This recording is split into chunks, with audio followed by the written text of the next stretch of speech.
Today I want to talk about Antonio Alfano, Bru McCoy, five-star transfers, Clemson, Bama, and how all of this is working out, and all that's coming up after the bumper. Don't be cornering me. Hold up. Time. You gotta help me with that corner shit. What's up, kinfolk? It's RJ Young. I am not on a step mill. Consider hitting the like and subscribe button because I upload a video every single day. So it's OU-related, college football-related, sports-related. We have a good time. So the news is the number one strong side defensive end recruit in the country in the 2019 cycle, Antonio Alfano, entered the transfer portal. And this is after months of speculation that he was going to do just that.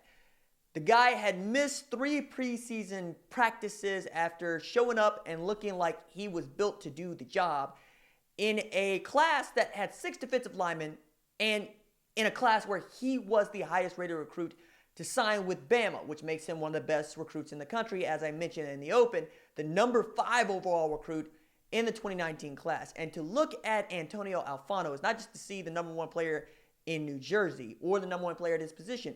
It is to see 6'4", 285 that can move. Look, kid's got smashing hands. He knows what to do with his feet. He has an understanding of offensive line play because he played a little bit of that. He is powerful. He can build up to 300 pounds if that's what you wanted him to do to play that true nose or defensive tackle position. His comp is that of Robert Nkemdiche. He's got huge, powerful hind quarters. If you know what I'm talking about, you can see why they really wanted him at Alabama. But I think he kind of fell through the cracks. Now, to kind of fill in folks that aren't familiar with his recruiting or at Bama, what's been going on for some time, which I'm sure the Tigers are familiar with, he kind of was in and out. And Saban tried to talk about him in his, you could tell, specific terms as he could, even going back a month like he did right here. Just wonder if you had any update on the status of Antonio Alfano. Not really. You know, he's kind of disappeared a little bit.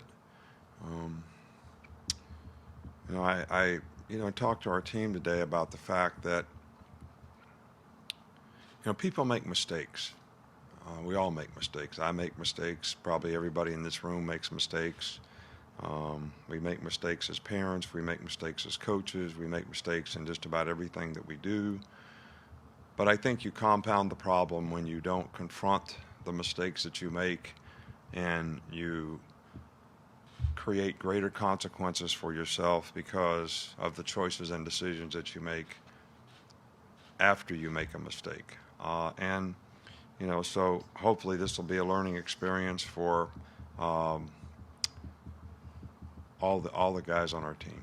So following that presser a month ago, September 13th, Antonio Alfano's parents decided to send a few tweets to try to clarify the situation, in which they said, look, he's very close to his grandmother. She's very ill, and he's kind of checked out since then.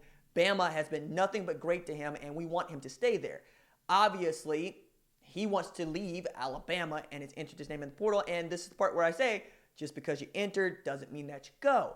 But it's also the part where I say his lead recruiter is the offensive coordinator at Michigan now, all right, Josh Gaddis. And that's kind of in where I'm going with all of this.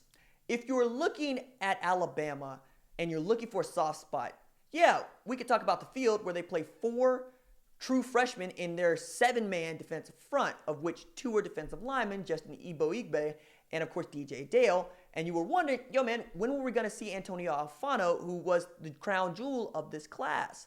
To say nothing of what Shane Lee is able to do over there. But you could also look and say, who is his position coach? And it's Brian Baker. And anybody that knows anything about defensive line play knows that Brian Baker is one of the best in the business. Spent a number of years in the NFL with a number of different teams where he gets to claim pupils such as DeMarcus Ware and Julius Peppers, among others, right? Throw Anthony Spencer in there if you're feeling froggy about it, or Leonard Little if that's where you want to go. He was also an assistant on that Georgia Tech squad that claimed the national championship with a win against Nebraska back in, I believe it's 90, right? So we're talking about a team that beat Nebraska, went 11-0-1, and claims a share. And it's a far cry from where Georgia Tech is now. And Baker came immediately from Mississippi State, where he put Montez Sweat and Jeffrey Simmons into the league, among others. So you knew what kind of a coach you were kidding. But he wasn't involved in the recruitment of these kiddos. Now, he would know them because it is his job to know them and it is his job to reach out and offer the best defensive lineman in the country to help Mississippi State win. But obviously the guys that were building the best relationship with him were the ones for which he committed to, Alabama. So Baker comes into a situation not unlike a bunch of the assistants at Alabama where he's familiar with the kiddos, but they're not his kiddos. He wasn't primarily the guy having the most conversations with them and figuring out what makes them go and what makes them tick.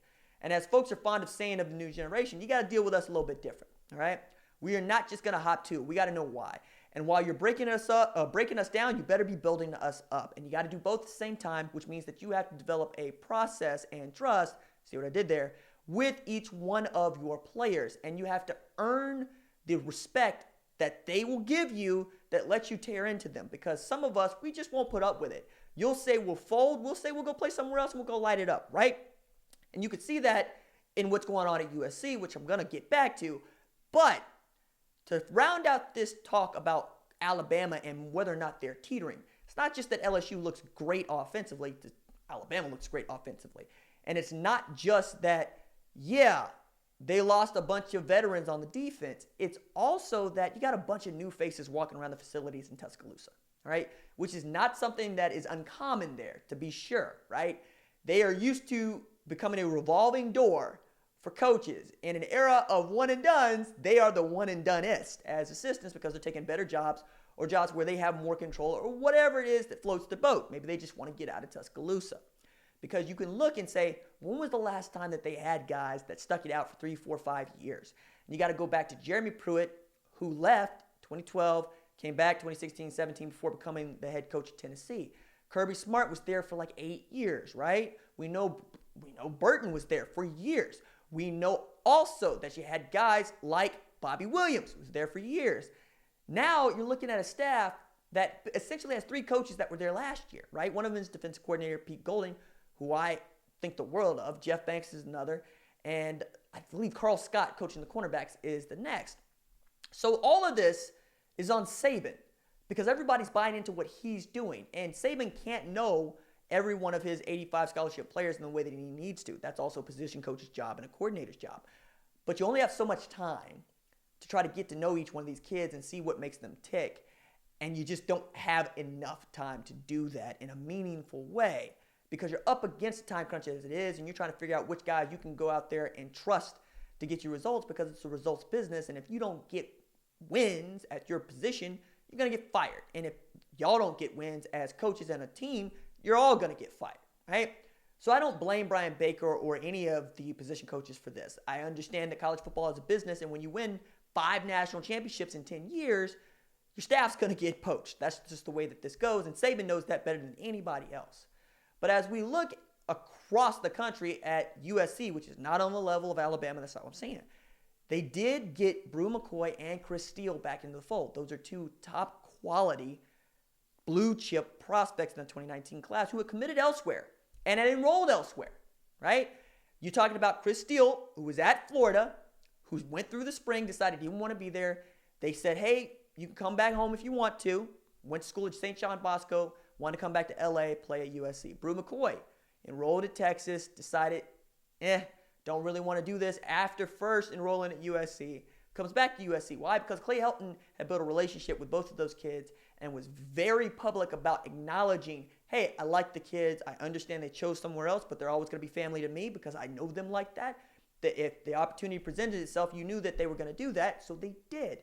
And it's not actually going to be a happy ending for Clay Helton unless he somehow finishes this season undefeated. I just don't see that. But even so, a new athletic director is going to be hired by the new president at USC, and that person is going to want to bring in their own head coach, and that's just how business is done. But there is something to be said about the person who is loyal to you, even when you chose to go against their wishes, picking another school over the school that they wanted to go to, presumably their school. And all that plays into effect, right? And then how does this figure for Clemson? Dabo Swinney has not only done a good job of sticking it out at Clemson, right, and building it, and now it's a juggernaut that nobody would want to leave, but he's consistently paid Brent Venables enough to remain the defensive coordinator at Clemson. Now, he has said, I'm very happy here. I don't want to take any head coaching job. I don't want to do that in my family. I want to be here.